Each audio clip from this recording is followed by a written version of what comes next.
Well, we're continuing with the president of Augusta Industrial Services, David Beckum. David, how are you? I'm great. Wonderful. I'm great. So how many employees do you have at AIS? We have right around 120. And how many of them are owners of the company? Probably 90. 90 right now. Correct. And the other 30 are on their way. On their way. Okay. And for those who don't understand what the ESOP program is, which is Employee Stock Ownership Plan. Correct. How does it work? How does it work? Sure. Well, every year, when somebody's hired, they have to work 1,000 hours within the first year, and then they're eligible to start vesting into the program. And you vest over 6 years, much like any other type of profit sharing plan. Every year, our company receives a valuation, and that determines, they look at our financials and our performance for the year and how our future looks. And then they put a price on the stock of the company. And so every year, there is stock released into the company, and each employee that is eligible is granted a certain amount of stock. And when they retire or separate from the company, it's a benefit, and the company buys the stock back and the person is paid out. Fantastic. Now, you mentioned at this time there's about 90 considered employee owners right now. If one of them was going out to breakfast and they were leaving their business card and saying goodbye to the waiter or waitress, I'm an owner of Augusta Industrial Services. I mean, should they think and act like owners? Absolutely. Yeah, that's fabulous. How do they work under a management structure? Like, how is that developed? So becoming employee owned, like I've said before, doesn't just automatically create an ownership culture or automatically make someone think and act like an owner. You really have to develop and implement a management structure that encourages employee involvement and supports your culture that you already have. So when we first became an ESOP, I realized that this company was growing. It needed to grow to provide careers for the people that were now becoming owners. And so I needed to get a grip on the business. And I found a book that I read called Traction, written by Gino Wickman. And that book is, what struck me was the ad for the book was, are you running your business or is your business running you? And I think a lot of us feel that way. Yeah. We're just doing the next thing every day, but the business is kind of running us. You keep trying, but you can't get that traction you need. That's why they say you're on the hamster wheel, and you really are just kind of going round Absolutely. and round. So if you're on that wheel, you need to be looking for an exit. Yeah. Yeah.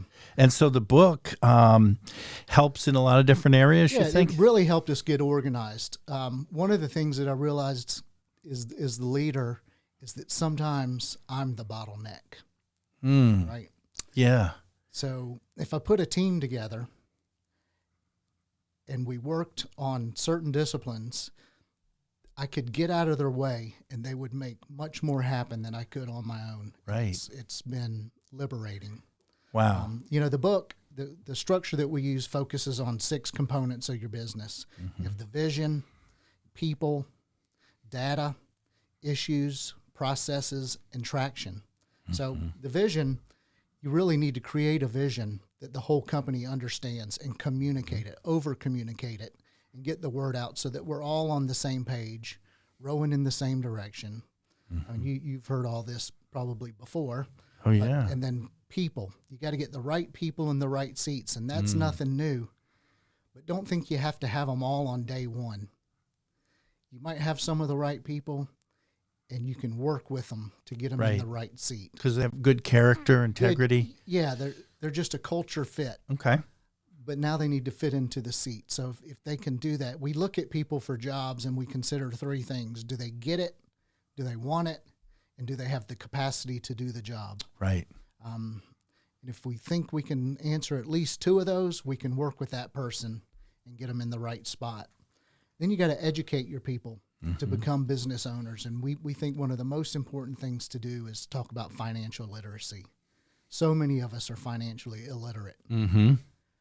But we're giving keys to the company to people. Right. So we need them to know the language. Is that personal financial help, or is it more about really understanding some of the numbers within AIS? Well, it's all of that. But we found that if we started right with the business financial literacy, it didn't go over as well. So Okay. we said, let's teach these people personal financial literacy. And then you can work from that and build up. You make a better person, a happier employee. Wow. You can manage their money. And now you can move into talking about business Do finances. you bring in a coach, and do they ask questions, your people, or how's that go? Yeah, so we've bought some programs to do that. Yeah, fascinating. There's many things out there. You have to really, it doesn't stop with the first time. Yeah. It's constant reinforcement. Yeah. So we're going to try many things coming up this year. Good. They're really pushing us in that way.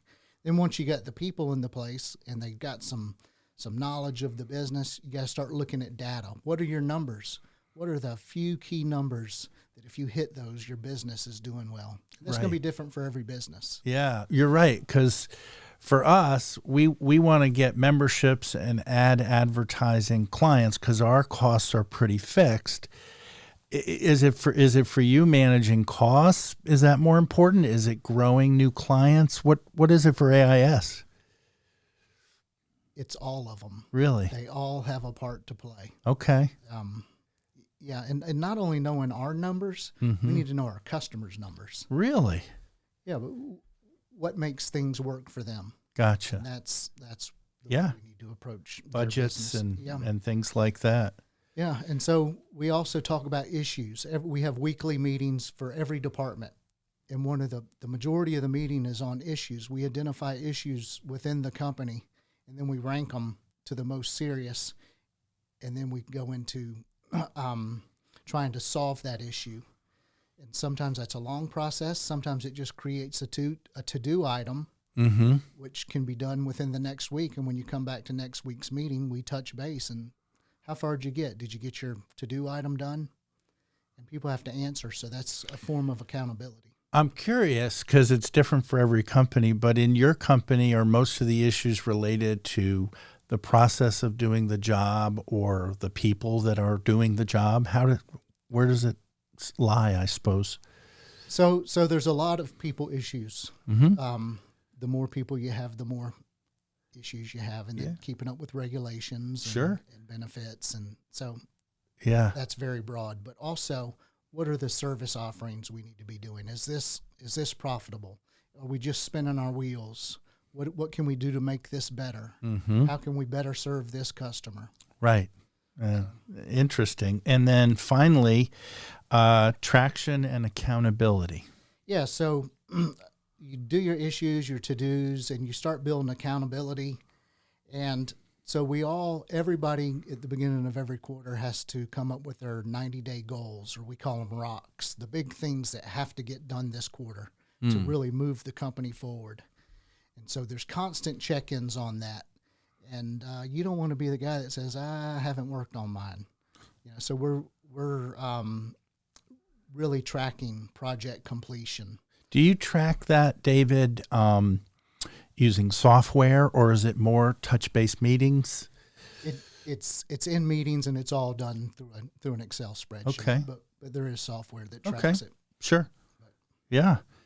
And so you track it all the way through the 90-day rocks, the project completion, and then the to-dos. Yes. And that's the big thing. That's right. And everybody knows what's going on. Well, that's fascinating. Again, 90 of the 120 employees are employee owners, and believe it or not, with that size company, David is continually looking to expand and grow. Correct. Your employee base. So you may want to go to AugustaIndustrial.com and take a look at the company, the vision, and what the mission, and also the types of services and jobs that are available. And again, one of the few ESOP companies in the CSRA. David, thank you so much. Thank you. Absolutely. And our podcasts are a service of Augusta Podcasts, and also the umbrella company, of course, is Get Up Productions, and the website is up on the screen, and you can also look at the YouTube page and learn about different companies doing podcasts if you have some interest.